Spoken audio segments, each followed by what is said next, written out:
Setelah hantu di punggung Gangwok turun dan Gangwok sedikit tenang, hantu itu lalu mendekat ke arah Yori dan memegang tangannya. Kemudian menuntun Yori dan Gangwok ke sebuah tempat. Rupanya sebuah mobil terbalik di sana. Yori menghubungi polisi dan saat dilihat ayah hantu anak itu masih hidup, sedangkan anak itu telah tewas.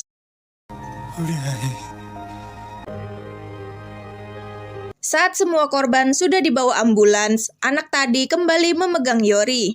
Ternyata adiknya tercepit di kursi belakang dan masih hidup. Sebelumnya, hantu anak itu akan pergi ke rumah nenek bersama ayah dan adiknya. Namun tiba-tiba truk hampir menabrak mobil mereka yang membuat ayah banting setir hingga mobilnya terguling ke jurang. Setelah diselamatkan, hantu anak itu berterima kasih lalu pergi. Sementara Gangwok terdiam memperhatikan Yori. Yori lalu bercerita, sewaktu kuliah dulu dirinya pernah tercebur ke laut bersama temannya bernama Jinhwan. Saat diselamatkan, hanya Yori yang siuman, sedangkan Jinhwan tak selamat. Dan sejak itu, Yori mulai melihat hal-hal tak kasat mata. Jika ada yang menyentuh tangannya, maka mereka bisa melihat hantu juga. Karena hal itu, Yori pun dikucilkan karena dianggap pembawa sial. Jadi Yori mulai hidup sendiri dan menjauhi orang-orang. Hingga dirinya kini terbiasa dengan kesendirian. Gangwok lalu meminta maaf karena selama ini curiga pada Yori. Kemudian Yori bilang paling tidak sekitar 1 bulan Gangwok akan didatangi hantu. Dan setelah itu akan berhenti asalkan Gangwok menjauhi Yori. Saat Yori akan pergi, Gangwok kembali memegang tangannya. Sambil berkata dirinya kini memahami ucapan terima kasih Yori waktu di Pulau Jeju kemarin. Ketika di rumah, Yori kepikiran pasti Gangwok akan ketakutan. Saat Gangwok tertidur, tiba-tiba dirinya ketindihan dan hantu melayang di atasnya, hingga membuatnya tak bisa tidur. Bahkan saat di kantor, Gangwok terus melihat hantu. Gangwok ketakutan dan merasa syok karena selalu diikuti. Sementara itu, Yori memberi perintah pada Nona Om, juga memberi hadiah untuk anak Nona Om meski Nona Om takut didekati Yori. Saat keluar, Nona Om menemui Ibu Hari dan melaporkan tentang pertemuan Yori dan Gangwok. Kini Gangwok mulai frustasi karena terus dikejar hantu, hingga ia melakukan ritual mandiri. Pildong dan Yungmin yang melihatnya merasa Gangwok aneh. Kemudian Gangwok meminta Pildong menginap di rumahnya dan mengajaknya nobar film. Rupanya filmnya itu film horor karena Gangwok ingin membangun keberanian dan membuat Pildong merasa muak. Apalagi Gangwok terus menanyakan tentang hantu.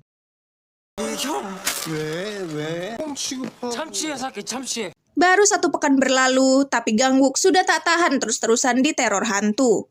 Gangwok pun menelpon Yori, namun tak diangkat.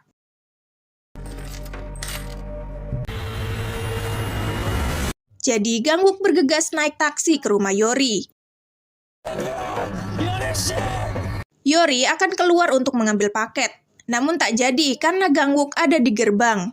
Gangwok terus memohon, namun Yori minta maaf karena membuatnya kesulitan. Gangwok pun merenung, lalu dirinya sadar jika dibandingkan Yori, penderitaannya belum apa-apa. Jadi Gangwok akan berusaha menguatkan dirinya dan pamit pulang. Karena merasa kasihan, Yori akhirnya membantu Gangwok. Melalui panggilan telepon, Yori menunjukkan kiat-kiat agar hantu merasa jera mengganggu. Karena ini permulaan, jadi yang datang hantu jahat. Pertama, Gangwok harus menyembunyikan ketakutannya. Kemudian, Gangwok harus mengabaikan mereka. Karena sudah dibantu, Gangwok pun mengajak Yori tos via daring. Gangwok terus terhubung dengan Yori hingga dirinya berhasil menangani hari-harinya dan mulai berani. Ketika waktunya kurang sepekan lagi, Yori lalu meminta Gangwok menabur garam di rumahnya. Juga meminta Gangwok memakan banyak bawang putih.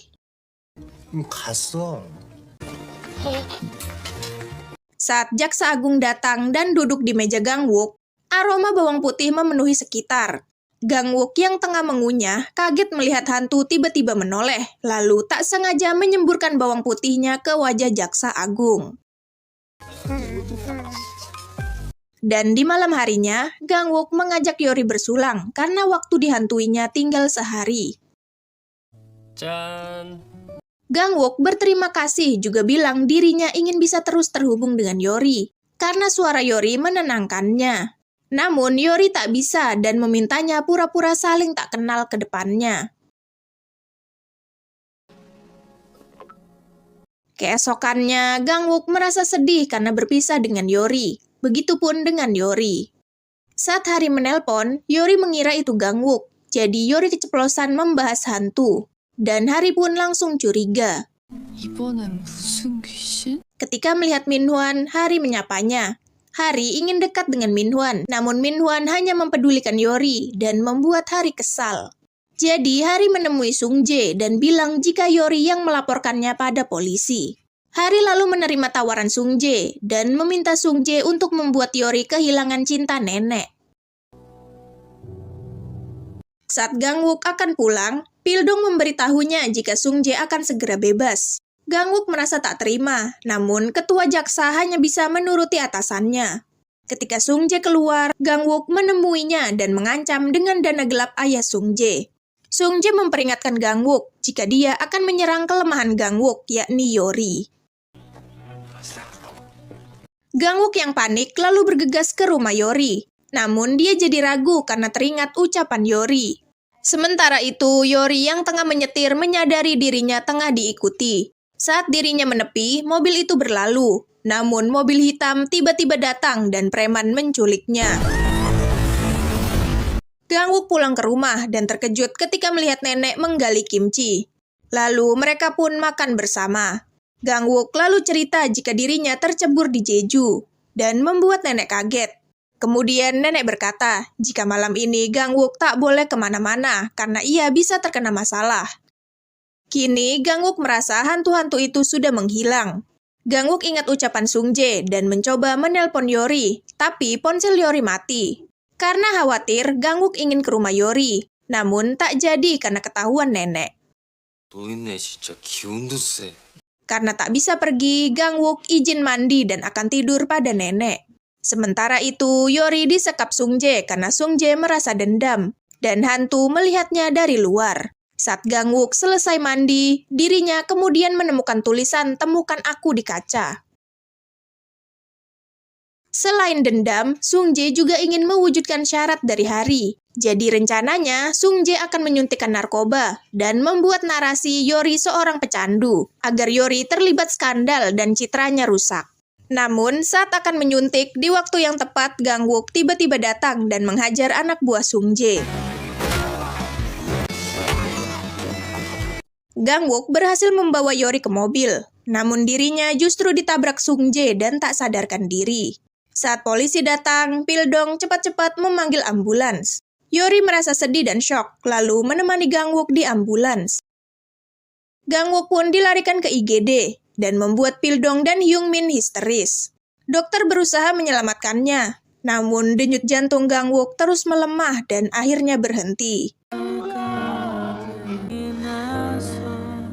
Yori menangis dan menyalahkan dirinya karena membuat Gangwook jadi sengsara. Kesedihannya bertambah saat Yori teringat kebaikan yang telah Gangwook lakukan padanya.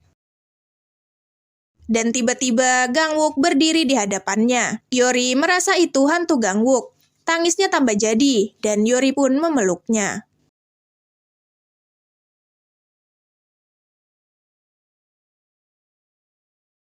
Nah, itu tadi episode 4 Spooky in Love. Makasih buat yang udah nonton dan sampai jumpa.